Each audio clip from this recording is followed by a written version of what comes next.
दोस्तों नमस्ते। Learn to lead से मैं संजीव गर्ग आज आपके समक्ष सुसाइड द अनटच्ड एस्पेक्ट्स, अनछुए पहलू के बारे में अपने विचार और अपनी बात आपके समक्ष प्रस्तुत करने के लिए उपस्थित हूँ। WHO के डाटाज आगे बढ़ने से पहले इसमें क्या है, सबसे पहले हमको डाटाज के ऊपर मैंने स्टडी किया जो मैं आपके समक्ष प्रस्तुत कर रहा हूँ। WHO के अनुसार साल में लगभग पूरे विश्व में 8 लाख डेथ सुसाइड से होती हैं। प्रति 40 सेकंड एक आदमी वर्ल्ड में सुसाइड करता है और 1,60,00,000 लोग सुसाइड अटेम्प्ट करते हैं पूरे विश्व में पूरे साल में।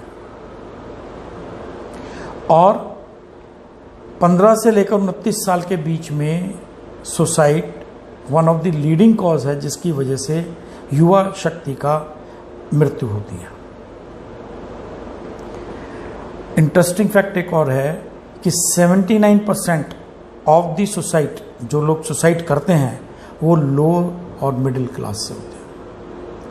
इंडिया का डाटा भी बहुत चिंताजनक है। 2016 में 2,30,000 लोगों ने सुसाइड किया,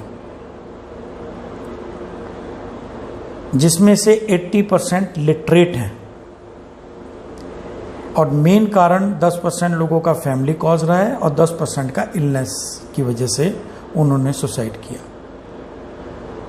33% लोग पेस्टिसाइड से सुसाइड करते हैं और 26% बाय हैंगिंग और पिस्टल वगैरह से करते हैं। बाकी और डाटाज हो सकते हैं। सुसाइड के बारे में कुछ और फैक्ट्स हैं जो WHO के अनुसार उनकी साइट पे उपलब्ध हैं, वो मैं आपके समक्ष रखता हूँ। जितने भी लोग सुसाइड करते हैं वो अपने वर्बल बातों से या उनके कोई बिहेवियर में चेंज आता है, वो इंडिकेशन देना शुरू कर देते हैं कि ये आदमी सुसाइड के लिए प्लान कर रहा है। और उनका कहना यह है कि ये मेंटल डिसऑर्डर से कहीं भी रिलेटेड नहीं है। बीमारी के अलावा कोई आदमी बीमार हो गया है, उसका मेंटल डिसऑर्डर अलग हो सकता है, लेकिन एक सामान्य आदमी का ये मेंटल डिसऑर्डर का कोई कारण नहीं है।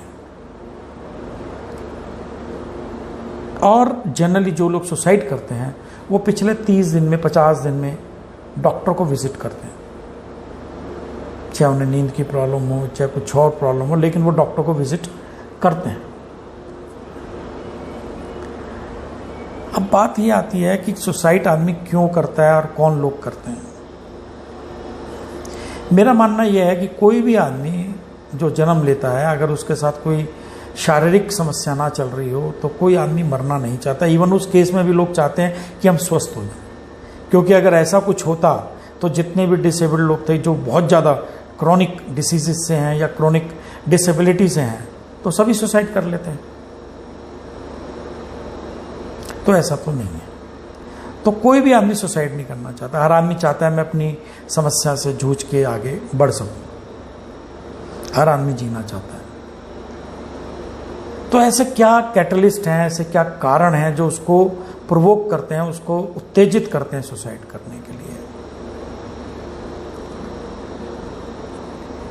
WHO के अनुसार जो मेन कारण है डिप्रेशन है, एल्कोहल डिसऑर्डर है, लाइफ स्ट्रेसेस हैं, किसी का फाइनेंशियल प्रॉब्लम में हो सकता है, कोई आदमी ब्रेकअप हो सकता है, उसका क्रोनिक पेन हो सकता है, क्रोनिक इलनेस हो सकती है, हिंसा हो सकती है, उसको कोई गाली गलौज करे, उसको डराए, वो अलग थलग सा पड़ जाए व्यक्ति, डिस्क्रिमिनेशन हो उसके साथ। और जब आदमी आगे जीवन से सारी आशाएं अंधकार में उसे नज़र आती हैं, लॉस ऑफ होप, तो वो सुसाइड की तरफ बढ़ जाता है। हाई लेवल ऑफ शेम, कोई ऐसा काम गलती से आदमी ने कर दिया, उसको शेम के कारण, शर्म के कारण वो सुसाइड कर लेता है। गिल्ट हो जाए उसे कोई कि मेरे से काम गलत हो गया, कोई चिंता उसके साथ लग जाए। तो ये सब उन्होंने मुख्य कारण बताए हैं। अब बात आती है कि सुसाइड इतना सीरियस इशू क्यों होता है। इस बारे में मैंने जैसे पहले आपको डाटा में बताया 8 लाख लोग साल में मरते हैं वर्ल्ड में, 1,60,00,000 लोग सुसाइड अटैम्प्ट करते हैं, और जिनमें से 15 से 29 साल के लोग मैक्सिमम होते हैं। तो यानी हम अपनी युवा शक्ति जो है, जो हमारा भविष्य है युवा शक्ति, हम उसको खो रहे हैं, उसका टैलेंट खो रहे हैं। तो ये विषय अपने आप में बहुत गंभीर हो जाता है। और जब पेपर में इस तरह की न्यूज़ आती है कि IIT से पढ़े हुए लड़के ने ऐसा कर लिया, या फला आदमी जो इतना अच्छा अचीवमेंट लाइफ में कर चुका था उसने सुसाइड कर लिया, तो इससे जो अपकमिंग जनरेशन है उसमें भी कहीं ना कहीं एक फ्रस्ट्रेशन का, चिंता का भाव दिमाग में उसके चलता रहता है। और मैं यहाँ पे सुसाइड के साथ एक, थोड़ा सा हो सकता है आपको मेरी बात ठीक ना लगे, लेकिन मैं कनेक्ट कर रहा हूँ। 2018 में इंडिया में 29,000 मर्डर हुए और सुसाइड से 2,30,000, जिनमें से 10,000 केस मर्डर जो थे वो डिस्प्यूट से रिलेटेड थे, यानी इसका मतलब 1/3। ठीक है सर, ये एक डाटा रखिएगा, बस जस्ट शेयर करा मैंने आपके साथ। इंडिया में पर डे 80 मर्डर होते हैं और 230 सुसाइड होती हैं, जो कि चौंकाने वाला डाटा है। अब इसके बारे में बात करेंगे। अब बात यह आता है कि जब सब कुछ इतना सीरियस इशू है तो हम सुसाइड को कहाँ रोक सकते हैं, हमें कहाँ सजग होना पड़ेगा। उसमें मेरा पहला इशू है पेरेंटिंग लेवल। हम अपने बच्चे को बहुत कंफर्ट जोन में पालते हैं, उससे केवल उसको एक गोल्डन रोजी पिक्चर प्रस्तुत करते हैं। एक पिक्चर भी आई थी कि हम उससे बहुत कुछ सिखाते हैं कि तू फर्स्ट आएगा तो ये आएगा। क्या हम में से कोई भी पेरेंट ये हिम्मत कर पाया कि बच्चा अगर तू फेल हो गया तो मैं तुझे ये चीज़ दिलाऊंगा? उसे हम कहीं भी ये चीज़ नहीं सिखाते हैं। कंफर्ट जोन में चाहते हैं, उसको रोज़ी पिक्चर प्रस्तुत करते हैं। और एक सबसे बड़ा महत्वपूर्ण और एक और कारण है, या उसके साथ हम बहुत नेगेटिव हो जाते हैं। तो कुछ नहीं कर सकता, तो कुछ नहीं करेगा, रिक्शा चलाएगा। तो पेरेंटिंग लेवल पे बहुत सख्त ज़रूरत है। सेकंड आता है स्कूल और कॉलेज लेवल। जब बच्चा अपने बाहर निकलता है, फिर अपने स्कूल या कॉलेज में जाता है, वहाँ पे एक आ जाता है अगर नंबर कम आएंगे तो आपका नाम कट जाएगा।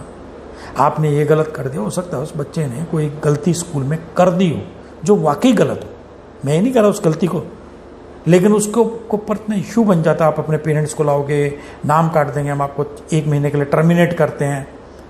जब वो गलती ऐसा कर लेता है, वो बच्चा कहीं ना कहीं मेंटल लेवल पे, इमोशनल लेवल पे थोड़ा डिस्टर्ब हो जाता है। तीसरा, वर्किंग प्लेस, जो आदमी के कॉमन क्षेत्र हैं। वर्किंग प्लेस में पॉलिटिक्स होती है, कई बार बायस्ड होते हैं। उसे लगता है कि ये प्रमोशन मेरा होना चाहिए था, मेरा नहीं हुआ तो किसी और का हो गया, या मुझे उतना एप्रिशिएशन नहीं मिल रहा जितना मुझे एप्रिशिएशन मिलना चाहिए। उसे लगता है मेरे साथ पॉलिटिक्स हो रही है। तो ये सब कारण कहीं ना कहीं सब कॉन्शियस माइंड में उसके घुसते चले जाते हैं। एट सोसाइटी लेवल जो फोर्थ है, हम अपने इर्द गिर्द बहुत लोगों को देखते हैं, किसी ने कुछ गलत कर दिया, हम उसके बारे में पीछे से इतनी चर्चाएं करते हैं। अरे साहब, हम तो पहले ही कह रहे थे वो ऐसा करेगा, वो ऐसा करेगा। अरे साहब, आपको उसके बारे में कुछ नहीं पता, आप बिना वजह उसके बारे में कमेंटिंग करने में लग गए हैं। जब ये सब बातें उसे पता चलती हैं तो वो और बेचारा फ्रस्ट्रेशन उसमें डेवलप हो जाता है। अभी कंगना रनौत का एक स्टेटमेंट आया था, वो बहुत रिलेवेंट है सोसाइटी लेवल पे, वर्किंग लेवल पे। मुझे नहीं पता वो क्या होता है फिल्म इंडस्ट्री में, मैं तो उस स्टेटमेंट की बात कर रहा हूँ केवल। उन्होंने ये कहा, कंगना रनौत ने, कि लोग बुलाते हैं पार्टीज में, फिर उनकी बेइज्जती करते हैं। जब आदमी की सोसाइटी के लेवल पे, वर्किंग लेवल पे बेइज्जती होती है ना, वो कहीं ना कहीं आदमी के दिमाग में धीरे धीरे सबकॉन्शियस माइंड में बढ़ती चली जाती है। अब इसके लिए हम सबकी क्या जिम्मेदारी है, ये भी एक बहुत गंभीर विषय, हमने बात तो कर ली। मेरा मानना ये है कि इसके लिए नेशनल लेवल पे 24/7 हेल्पलाइन होनी चाहिए। जैसे नंबर 112 है, कोरोना का भी नंबर आया, सब चीज़ों के नंबर आए, उसमें सुसाइड ना हो गए उसके बारे में अलग बात करेंगे, बट एक हेल्पलाइन नंबर होना चाहिए। और गवर्नमेंट को इसमें मेरा सुझाव है नेशनल सुसाइड प्रिवेंशन स्ट्रैटेजी बनानी चाहिए। सोशल ऑर्गेनाइजेशन, इंस्टीट्यूशनल ऑर्गेनाइजेशन को इस तरह के लेक्चर अरेंज करने चाहिए जो कि इमोशनल हेल्थ से रिलेटेड हो, चाहे वो लॉयंस क्लब हो, चाहे रोटरी हो, सब आप कर रहे हैं तो आपको इस विषय पे भी अच्छे लेक्चर, अच्छा प्रोग्राम्स, अच्छी वर्कशॉप अरेंज करनी चाहिए। अगर हम पर्सनल लेवल पे हमारे सराउंडिंग में हर एक के इर्द गिर्द 50-100 लोग होते हैं, हमें भी उनकी तरफ ध्यान देना चाहिए। अगर कोई ऐसा लग रहा है कि ये व्यक्ति थोड़ा सा डिस्टर्ब हो रहा है तो आप हल्का सा, हमारी जिम्मेदारी बनती है उसके प्रति कि हम उस जिम्मेदारी से उसको बात करें, उसको सुने, उसको समझें। क्योंकि मैं समझता हूँ यदि आपने एक आदमी की जान बचा ली तो आप उसके गार्जियन हो गए, उसके पेरेंट हो गए। तो मेरा मानना यह है कि हमारा भी सोसाइटी लेवल पे बहुत महत्वपूर्ण योगदान होना चाहिए। और हम और क्या कर सकते हैं? हमें अपने आसपास कम से कम नेगेटिव एटमॉस्फेयर को अवॉइड करना चाहिए कि नहीं क्रिएट हो। उससे हम भी और हमारे साथ जो लोग जुड़े हुए होते हैं उन्हें भी प्रॉब्लम होती है। अगर हमें ऐसा कुछ पता चलता है कि हमारा बच्चा है या हमारा कोई एम्प्लॉई है या हमारा कोई कुलीग है या हमारा कोई जूनियर है, कोई फ्रेंड है, शायद वो इस दौर से कहीं डिस्टर्ब है, तो हमें उसको इमोशनल सपोर्ट करना चाहिए। उसको कहना चाहिए तेरे में इतनी ताकत है। हनुमान की तरह आप अगर आप बता दें कि भी तू हनुमान है और तेरे में इतनी ताकत है, शायद वो उस समस्या से उभर जाए। कई बार कहते हैं ना, पुरानी कहावत है, आप गुड़ मत खिलाओ गुड़ जैसी बात कर दो। कई बार आदमी को इतना ही सपोर्ट करना, यार हम तेरे साथ खड़े हैं, कोई दिक्कत हो हमें बता देना, सिर्फ ये शब्द उसको सपोर्ट कर देते हैं। उनकी प्रॉब्लम सॉल्व करने के लिए उनसे बात करें। हो सकता है, आप मैंने पहले बताया कि आप शब्द उनकी समस्याओं को समझ सकें। जितनी आप में समझ है आप अपनी समस्या उसकी सॉल्व करने का प्रयास करें, तो हो सकता है कि वो ये स्टेप ना उठाए। और एक बहुत बड़ी बात है कि हमें उनकी बात को विदाउट जजमेंट सुनना चाहिए। जनरली हम लोगों में एक प्रॉब्लम है कि हमारी लिसनिंग बहुत कम है, हम सुनना नहीं चाहते, अपने जजमेंट देना शुरू कर देते हैं। तो नतीजा ये होता है कि वो जो हमसे कहना चाहता है वो नहीं कह पाता, और कह रहा होता है तो हम सुन नहीं रहे होते हैं। एक इसमें मेरा विचार एक और भी है कि हम जो लोग सुसाइड करते हैं हम उनको बुज़दिल कहते हैं, कायर कहते हैं, हीन कहते हैं। शायद हो सकता है जिस आदमी ने सुसाइड करा हो, अगर कोई उसके क्लोज में होगा, तो शायद हो सकता है कि अगर कोई बाई दिवस ने सुसाइड के बारे में सुना हो तो उसने भी यही कहा हो कि यार सुसाइड कर लिया, इसकी तो ज़रूरत ही नहीं थी, और वही आदमी सुसाइड कर रहा है। मतलब यहाँ पे मेरे को एक बहुत अच्छा केस मिलता है, जो अपने सुशांत राजपूत, उनकी पिक्चर, जिन्होंने पूरी पिक्चर सुसाइड के ऊपर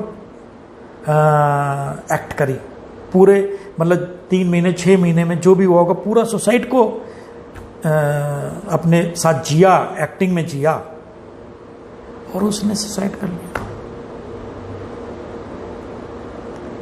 तो मेरा मानना यह है कि बुज़दिल कायरहीन नहीं हो सकता, वो बेबस होगा, वो मजबूर होगा, वो डरा हुआ होगा, उसको कुछ नजर नहीं आ रहा होगा, तभी उसने सुसाइड किया होगा। और एक मेरा इसमें नेक्स्ट प्रपोजल ये है, विचार है कि सुसाइड नाम चेंज होना चाहिए। है तो बड़ा मजाकिया सा, आपको मेरा शायद ये एग्जाम्पल लगे। जैसे हम पहले जाते थे, उससे पहले पुराने की बात नहीं जा रहा हूँ, बहुत रिसेंटली बता रहा हूँ। हम कहा करते थे सब टॉयलेट गए या टॉयलेट जा रहा हूँ, फिर हुआ जी फ्रेश होने जा रहा हूँ, वॉशरूम जा रहा हूँ, और फ्रेश हूँ। क्यों? थोड़ा सुनने में अच्छा लगता है। मेरे को लगता है सुसाइड का नाम it should be change to emotional disorder. ये मेरा विचार है, बाकी जो एक्सपर्ट्स हैं वो कुछ और भी नाम दे सकते हैं, but suicide name should be change. और इसमें रोल गवर्नमेंट का और मीडिया का बहुत इंपॉर्टेंट होगा। मेरा मानना यह है, emotional disorder should be declared as disease. Media should report death due to emotional disorder. There should be panel of experts to discuss the emotional disorder। जैसे मैंने भी कहा कि सोशल ऑर्गेनाइजेशंस को मेंटल हेल्थ प्रोग्राम्स करने चाहिए। आप ये कर दें सब how to avoid the suicide, कोई नहीं आएगा, क्योंकि इसका मतलब होगा जो उस प्रोग्राम को अटेंड कर रहा है तो सबको ये लगेगा शायद ये सुसाइड प्लान कर रहा है। लेकिन अगर मैं इसको दूसरे ढंग से करता हूं, इमोशनल हेल्थ प्रोग्राम, तो मेरे ख्याल से संख्या भी बढ़ेगी, लोग आएंगे। और अगर एक प्रोग्राम में हम अगर एक आदमी को भी इस डिसीजन से अवॉइड कर सके, वो सुसाइड ना करे, तो ये हमारी बहुत बड़ी जिम्मेदारी होगी। क्योंकि वीडियो बहुत लंबा हो गया है, लेकिन ये मेरा दिल का भाव था, क्योंकि आजकल मैं डेली पेपर में पढ़ता हूँ, बड़ा दुख होता है। और हो सकता है कि आप में से, हम में से कभी कोई ऐसे दौर से गुजरा हो जब उसको कुछ ना नज़र आ रहा हो, उसने भी शायद प्लान किया हो, बट विधि ने रोक दिया हो। और ये सब बातें मेरी जब हैं, ये इस बात को हटा के हैं कि सब भगवान ने ऐसा लिख दिया था। विधि विधान की बात नहीं कर रहा हूँ, लेकिन ये बहुत अफसोस है कि हमारे यंग जनरेशन इस बीमारी से ग्रस्त हो रही है, और हमें इस बीमारी से उनको बाहर निकालने के लिए हमें एक जागरूक नागरिक बनना पड़ेगा, जागरूक पेरेंट बनना पड़ेगा, एम्प्लॉयर बनना पड़ेगा, दोस्त बनना पड़ेगा। यदि आपको मेरे विचार सहमत हो तो प्लीज़ इस वीडियो को लाइक कीजिएगा और चैनल सब्सक्राइब कीजिएगा। मैं आपके बीच में एक बहुत आम सा व्यक्ति अपने विचार आपके समक्ष प्रस्तुत करता हूँ। बहुत बहुत धन्यवाद। Thank you very much.